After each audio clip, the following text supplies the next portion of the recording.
Bienvenidos a Fundamentos de Economía, mi nombre es Carla Costa y en esta oportunidad vamos a resolver el ejercicio 7 de la unidad 6. El ejercicio 7 plantea lo siguiente.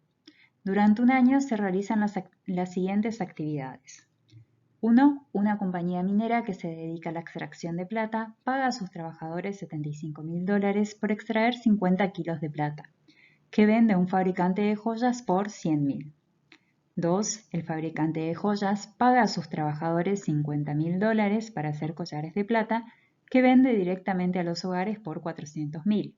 Se pide A. ¿Cuál es el valor agregado en cada fase de producción? Utilizando el enfoque del valor agregado, ¿cuál es el PBI? B. ¿Cuáles son los salarios y los beneficios totales generados por esta actividad? Utilizando el enfoque de la renta ingreso, ¿cuál es el PBI? C. Utilizando el enfoque del gasto, ¿cuál es el PBI? ¿Qué dato tuvo en cuenta? Para poder resolver el ejercicio vamos a pasar en limpio los datos que nos plantean el enunciado. Entonces, por una parte nos decía que la compañía minera se dedicaba a la extracción de plata. Como podemos identificar, en el primer círculo tenemos entonces una compañía que se dedica a extraer plata y a cambio le da a sus trabajadores $75.000 que son salarios. A su vez, esa extracción de plata o estos 50 kilos de plata que extrae, la vende a un fabricante de joyas por $100.000. Esos $100.000 los podemos contabilizar como el valor de la producción, es decir, el valor de los 50 kilos de plata. Por otra parte, vemos que el fabricante de joyas paga a los trabajadores $50.000 por hacer los collares. Esos 50.000 son los salarios que este fabricante le paga a los trabajadores. Y a su vez, esos collares los vende directamente a los hogares por un valor de $400.000, que es el valor de la producción, es decir, cuánto valen esos collares luego de haber atravesado el proceso productivo. Teniendo en cuenta esta representación, podemos comenzar a resolver el ejercicio. El punto A nos hacía referencia al método del valor agregado. Recordando lo que vieron en el ejercicio 6, decíamos que el método del valor agregado o de la producción consiste en sumar el valor de la producción total de los bienes y servicios finales de la economía, excluyendo los bienes y servicios intermedios. De esta manera podemos hallar el Producto Bruto Interno como la suma del valor agregado del sector 1 más la suma del valor agregado del sector 2 más la suma del valor agregado del sector 3. El valor agregado se obtiene de hacer producción menos insumo de cada sector. Y cuando hablamos de sectores, hacemos referencia a las actividades. Entonces, actividades del sector primario, como ser la agricultura, la ganadería, actividades del sector secundario, como ser actividades industriales, y actividades del sector terciario, como ser el sector de servicios. Entonces, pasando en limpio el esquema que habíamos desarrollado al inicio, podemos identificar que hay dos sectores en este caso. En el primer cuadrante, el cuadrante del lado izquierdo, y si hacemos referencia al método del valor agregado, tenemos que identificar la producción y los insumos. En este caso, los salarios no forman parte de este método, ya que no es ni producción ni tampoco insumo. En el primer cuadrante lo que vamos a tener es el valor final de la producción, ya que no se utilizan insumos para extraer la plata. Por lo tanto, el valor agregado del sector 1 va a ser igual a los 100.000. Sin embargo, como podemos ver en el cuadrante 2, los collares de plata se realizan al aplicar un proceso productivo a la plata que se extrae del sector anterior. Por lo tanto, esa plata que el fabricante de joyas la compraba por un valor de 100.000, forman parte de los insumos que utiliza para producir esos collares que luego los puede vender a 400.000. Por lo tanto, el valor agregado del sector 2 va a ser igual a la producción menos los insumos.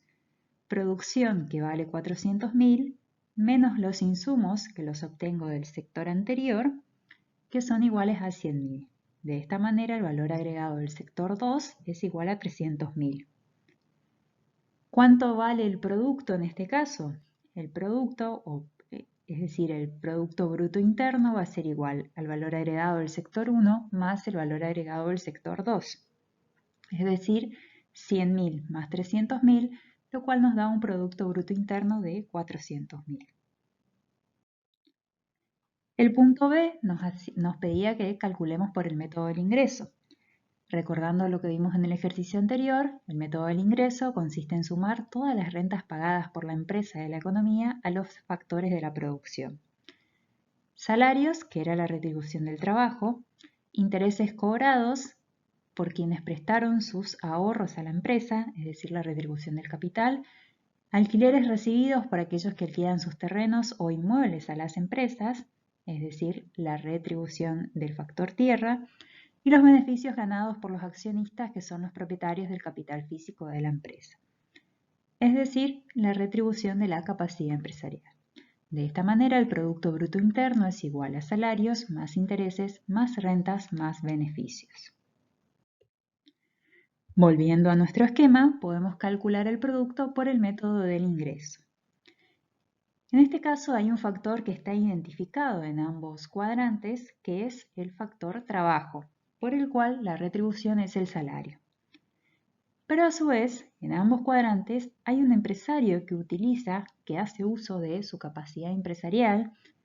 Por lo tanto, tenemos que obtener cuáles son los beneficios que obtiene a cambio. Para obtener los beneficios, lo que hacemos es ingresos menos costos de cada uno de estos cuadrantes. Por lo tanto, si miramos el primer sector, vamos a tener salarios por 75.000 y a su vez beneficios que van a ser igual a los ingresos menos los costos. Ingresos que obtiene al vender la plata que la vende por un valor de 100.000, menos los costos, en este caso el costo de producción es lo que abona a los trabajadores, que son esos 75.000. De esta forma, los beneficios que obtiene el empresario en el primer sector son de 25.000. En el segundo sector podemos ver también salarios por 50.000. En este caso, los beneficios van a ser también ingresos menos costos. Para calcular esos beneficios, hacemos los 400.000, que son los ingresos que obtenemos al vender estos collares a los hogares, menos los costos, que son los salarios que se abona para producir los collares, menos los insumos que se utilizan para producir esos collares. De esta manera, al hacer 400.000 menos 50.000 menos 100.000, nos da un valor de beneficios de 25.000. ¿Cómo hallamos el Producto Bruto Interno? Sumando salarios y beneficios en este caso, ya que son solamente las únicas retribuciones que tenemos. Es decir, que vamos a tener 75.000 más 50.000 más 25.000 más 250.000, lo cual nos da un Producto Bruto Interno de 400.000. El punto C nos pedía calcular el producto por el método del gasto. El método del gasto consistía en sumar el valor agregado de bienes y servicios finales producidos en el país, es decir, contando únicamente el valor de las ventas a consumidores finales, a las empresas que compran bienes de inversión, al gobierno y a los compradores extranjeros. Se omiten las ventas de input de unas empresas a otras. De esta manera, el Producto Bruto Interno era igual al consumo realizado por las familias, más la inversión realizada por empresas, más el gasto realizado por el gobierno, más las exportaciones netas, que es el gasto que realizan los compradores extranjeros, o el gasto del sector externo. Para calcular entonces el producto por el método del gasto, y teniendo en cuenta lo que nos decía el enunciado del ejercicio, en este caso lo que vamos a observar es el gasto final que se realiza. Y el ejercicio nos mencionaba que los collares eran adquiridos por los hogares. Teniendo en cuenta los componentes que consideramos en el método del gasto, si hacemos referencia a los hogares, estamos hablando del gasto final que realizan los hogares o las familias, que se materializa a través del consumo. Por lo tanto, lo único que vamos a tomar para el cálculo del método del gasto es el valor de la producción final, que son los 400.000 que las familias abonan para adquirir esos collares. De esta manera, el Producto Bruto Interno no es otra cosa que 400.000. A modo de conclusión, podemos decir que existen tres métodos para calcular el producto. Tenemos por un lado el método del valor agregado, en donde se suman el valor agregado de cada uno de los sectores de la producción. El método del ingreso, que tiene en cuenta las retribuciones de los factores de la producción. Y el método del gasto, que tiene en cuenta el gasto final que realizan los agentes económicos. Utilizando cualquiera de los tres métodos, llegamos siempre al mismo resultado. Espero haberlos ayudado a comprender este ejercicio y cualquier consulta o pregunta que tengan pueden dirigirse a los foros de cada profesor. Muchas gracias, nos encontramos en una próxima ocasión.